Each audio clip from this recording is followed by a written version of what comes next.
Hello friends, praise the Lord. சங்கீதம் 5:12 பார்க்கிறோம். கர்த்தர் நீதிமானை ஆசீர்வதித்து காருண்யம் என்னும் கேடகத்தால் அதை சூழ்ந்து கொள்வார் வசனம் போட்டிருக்கு. ஸோ நம்மளை சூழ்ந்து கொள்ற கர்த்தருடைய பாதுகாப்பு நமக்கு அவசியம். சூழ்ந்து கொள்ளும் போது அது ஒரு சர்க்கிள், அதாவது நம்மளை சுற்றிலும் 4 பகுதிகளிலும் நம்மளை காப்பது தான் அந்த சூழ்ந்து கொள்வதோடைய ஒரு பலன். ஏன்னா நமக்கு முன்பதாக பின்பதாக வலதுபுறம் இடதுபுறம் சொல்லி எல்லா இடத்திலிருந்தும் ஆபத்து வருவதற்கு வாய்ப்பு இருக்கு. சங்கீதம் 91 பார்க்கிறோம், உன் வலதுபுறத்தில் 1000 பேரும் உன் இடதுபுறத்தில் 10,000 பேரும் இருந்தாலும் உன்னை அணுகாது. ஸோ வலதுபுறத்திலும் இடதுபுறத்திலும் நமக்கு ஆபத்து வரும். அதே போல மோசே செங்கடலுக்கு நேராக இஸ்ரவேல் ஜனங்களை அழைத்து கொண்டு செல்லும் போது முன்பதாக செங்கடல் நிற்குது, பின்பதாக எகிப்திய சேனை துரத்துது. ஸோ முன்னாடியும் ஆபத்து, பின்னாடியும் ஆபத்து. ஸோ எல்லா பக்கத்திலிருந்தும் நமக்கு ஆபத்து வருவதற்கான வாய்ப்பு இருக்குது.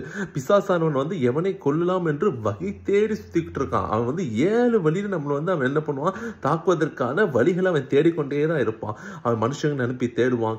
சூழ்நிலைகளை நமக்கு விரோதமா அவன் என்ன பண்ணுவான், அழைத்து தேடி இது பண்ணுவான். நம்மளை எப்படியாயினும் தாக்குவது, நம்ம எப்படியாயினும் பலவீனப்படுத்துவது அவனுடைய ஒரு திட்டம். நம்ம கர்த்தர்ட்ட என்ன கேட்கணும்னா, இந்த கர்த்தருடைய சூழ்ந்து கொள்கிற ஒரு பாதுகாப்பு, காருண்யம் என்னும் கேடகத்தால் கர்த்தர் நம்மளை சூழ்ந்து கொள்ளும்படிக்காய் நம்ம என்ன பண்ணணும்னா ஜெபிக்கணும். 2 வகையான காரியங்கள் இன்னைக்கு நம்ம பார்க்க போறோம். எப்படி கர்த்தர் அந்த சூழ்ந்து கொள்ற அனுபவங்கள்ல கர்த்தர் பாதுகாத்தார் அப்படின்னு யோபு 1:10 பார்க்கிறோம். இந்த சாட்சியை யார் சொல்றான்னா, பிசாசானவன் சொல்றான்.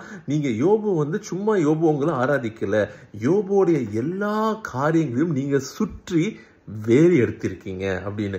ஸோ கர்த்தருடைய வேலி அடைக்கிற பாதுகாப்பு இருக்கும் அப்படின்னா பிசாசானவனால என்ன பண்ண முடியாதுன்னா உள்ள வர முடியாது. ஸோ பிசாசானவன் தான் நம்மளை நமக்கு முதல் எதிரி. கண்ணுக்கு தெரியாத இந்த பிசாசு மட்டும்தான். ஏன்னா மாம்சத்தோடும் ரத்தத்தோடும் நமக்கு யுத்தம் இல்லை. துரைத்தனங்கள், அதிகாரங்கள், வானமண்டலத்தின் பொல்லாத ஆவிகளும் சேனைகளோடு தான் நமக்கு யுத்தம் சொல்லி வசனம் இருக்கு. இவன் தான் நம்மளுடைய முதல் எதிரி. ஸோ இவனை நம்ம மேற்கொள்வதற்கு வசனம் யோபு 1:10 போட்டிருக்கு. பிசாசானவனே சொல்றான், என்னால யோபுவை தொட முடியாதுங்க, என்னால யோபு தொட முடியல. ஏன்னா நீர் என்ன பண்ணிருக்கீங்க, அவனை சுற்றிலும் அவனையும் அவன் காரியங்களையும் வேலி அடைச்சிட்டீங்க.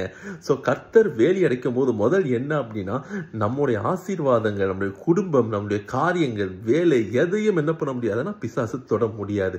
2வது இன்னொரு வகையான ஆசீர்வாதம் இதுல இருக்கு. என்னன்னு பார்க்கலாம். 2 ராஜாக்கள் 6:17 நம்ம பார்க்கிறோம்.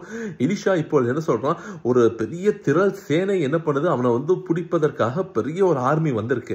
அப்போ வேலைக்காரன் சொல்லுவான், ஐயோ எஜமானே, இதை மாதிரி சுற்றிலும் நம்மளை சுத்தி ஒரு சேனை நம்மளை பிடிக்க வந்திருக்கு, மனுஷங்கள் நம்மளை பிடிக்க வந்திருக்காங்கன்னு சொல்லும் போது எலிஷா சொல்லுவான், உன்னுடைய கர்த்தர்ட்ட அவன் ஜெபிப்பான், இந்த வேலைக்காரன் கண்களை திறந்தரணும் அப்படின்னு ஜெபிக்கும் போது அவன் பார்ப்பான், எலிஷாவை வசனம் போட்டிருக்கு, சுற்றிலும் அக்கினிமயமான குதிரைகளும் ரதங்களும் இருப்பதை அவன் பார்ப்பான். எலிஷாவை சுற்றி. சோ இந்த இது என்ன அப்படின்னா, மனுஷங்க கிட்ட இருந்து பாதுகாப்பு. ஒரு பெரிய சேனை, ஒரு பெரிய ஆர்மியை எல்லா வெப்பன்ஸோட அவனை பிடிக்க நிக்கிறாங்க. வசனம் போட்டிருக்கு, எலிஷாவை சுற்றி கர்த்தர் அக்கினிமயமான ரதங்களும் குதிரைகளும் நிற்க வைத்தார். சோ கர்த்தருடைய இந்த சூழ்ந்து கொள்ற பாதுகாப்பு இருக்கும் போது மனுஷர்களாலையும் அவன் என்ன பண்ண முடியாதுன்னா தொட முடியாது. அவ்வளோ பெரிய சேனை வந்தாலும் எலிஷாவை என்ன பண்ண முடியல, அவங்களால தொட முடியல. எலிஷா என்ன பண்ணானா, அங்க கம்பீரமா நின்று அத்தனை சேனையும் கவிழ் தரித்தான். அதே போலதாங்க நமக்கு இந்த கர்த்தருடைய சூழ்ந்து கொள்ற பாதுகாப்பு இருக்கும் போது பிசாசானவனாலும் நம்மளை தொட முடியாது. எந்த விதமான மனுஷிக ஆலோசனைகளும் மனுஷிகள வல்லமைகளும் நம்மளை மேற்கொள்ள முடியாது. நம்ம கர்த்தரை கேட்க வேண்டியது சங்கீதம் 5:12 படி, காரணத்தினால் கர்த்தாவே எங்களை சூழ்ந்து கொள்ளும். God bless you.